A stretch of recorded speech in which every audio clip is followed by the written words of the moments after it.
boa tarde. Vamos agora fazer uma correção das questões da ETEC 2019, tá? Espero que vocês aproveitem bastante e aprendam aí, tá? Assistam, dê um like aí, compartilhem, façam as suas anotações, se inscrevam, tá? E também podem postar lá nas mensagens lá, tá bom? Muito obrigado, bons estudos para vocês aí.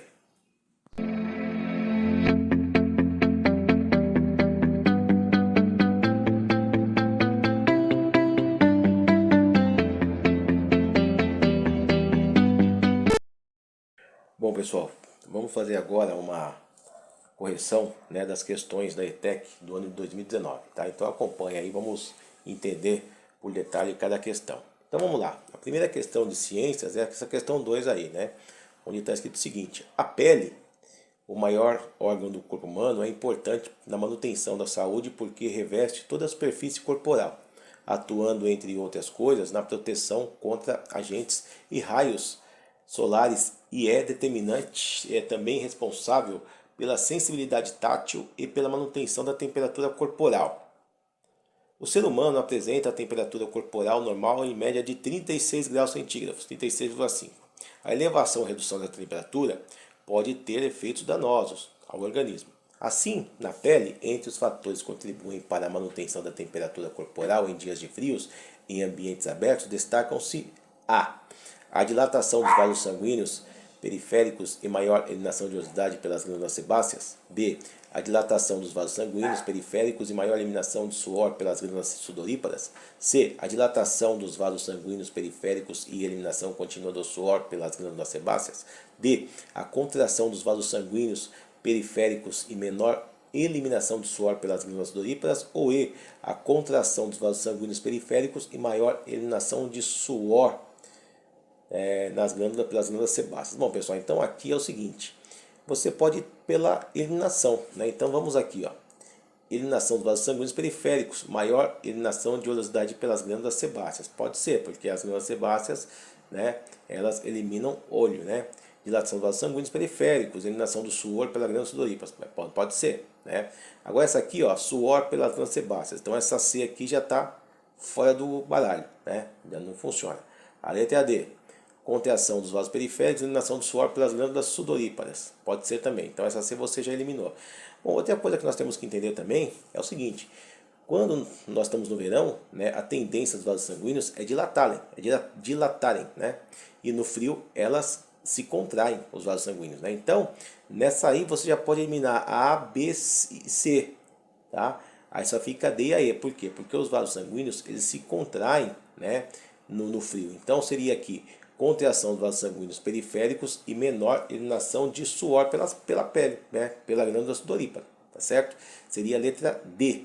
Por que não a letra E? Porque a letra E, tudo bem, fala em contração, porém, maior eliminação de suor. Não, tá antagônico, né? Então seria a letra D, né? Contração dos vasos sanguíneos periféricos e menor eliminação de suor pelas glândulas sebáceas, tá? Vou até marcar aqui, né? Vou circundar, então fica a letra D, né? A letra D, que é a questão correta, né, dessa alternativa, desculpa, correta dessa questão aí, né? Então vamos lá, letra D, certo? Então essa aqui é a correta. Por quê? Porque as outras eu já expliquei para vocês, tá? Vamos à próxima questão.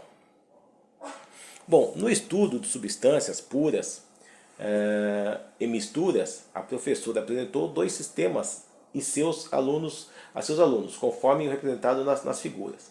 Ela solicitou que analisassem e fizessem duas afirmações sobre cada sistema.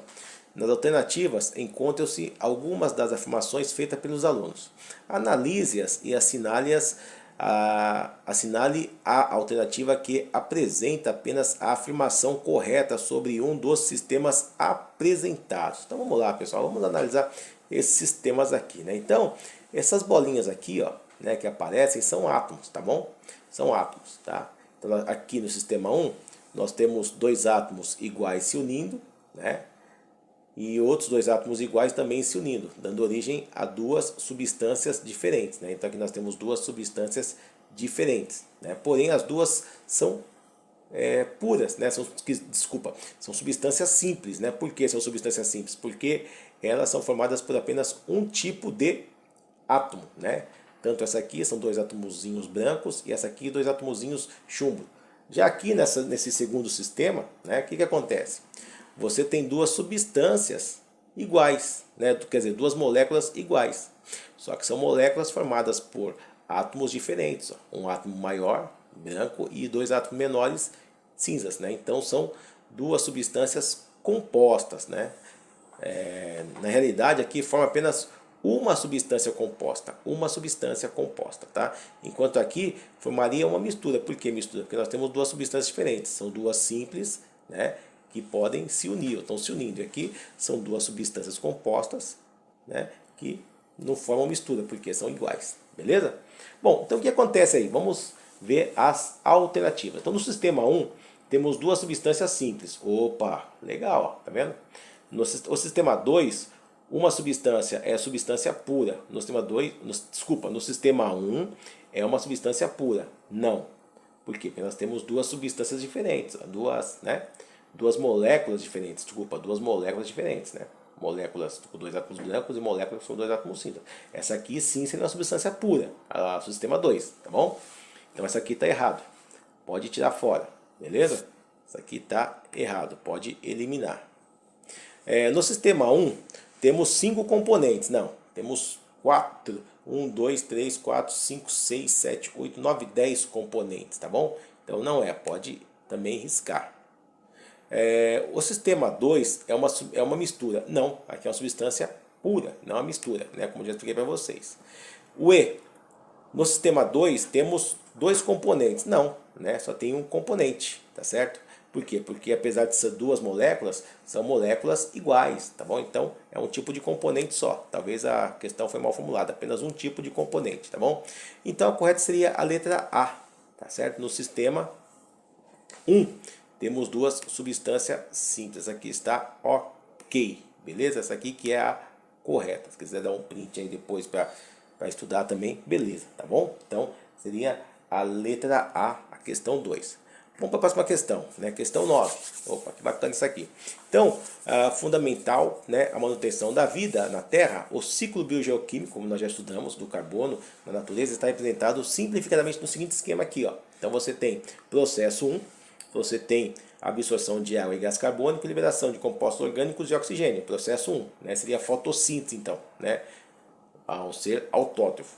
Processo 2 é o contrário, você tem a absorção de compostos orgânicos, absorção de oxigênio, liberação de gás carbônico, liberação de água. Então aqui tem um processo respiratório, né? Por quê? Porque está produzindo energia, está queimando, né, composto orgânico e está liberando gás carbônico e água. Tá? Agora vamos aí às questões dessa questão 9, né? As respostas. Né? Então, os processos 1 e 2 são realizados pelos animais e vegetais na decomposição da matéria orgânica. Ó, pessoal, os dois processos podem até ser, né, realizados tanto por vegetais quanto por animais. Só que é o seguinte, né, esses dois processos eles não cumprem a mesma função, né, de decompor matéria orgânica. Então essa aqui pode isolar, pode cortar que essa aqui não é a correta, tá certo? Letra B. Os processos 1 e 2 são realizados pelos animais e vegetais na produção de compostos orgânicos. Também não, né? As duas não cumprem a mesma função. Uma, ela queima o composto orgânico e a outra libera composto orgânico, beleza? Basta você olhar aqui, tá? A letra C. Os processos 1 e 2 são realizados pelos animais na absorção e na alimentação eliminação do gás carbônico. Vamos lá de novo? Os processos 1 e 2 são realizados pelos animais na absorção. Não, os animais só realizam desse processo, que é a respiração. Os animais não realizam fotossíntese. Quem realiza fotossíntese são as plantas, são os vegetais. Ninguém vive fazendo fotossíntese aí, tá? D. O processo 1 é realizado pelos animais na combustão de matéria orgânica, né? Então o processo 1 é realizado pelos animais na combustão. Não, né? Se você marcasse aqui, você vai ver que o processo 1, né? O 1 seria fotossíntese, tá?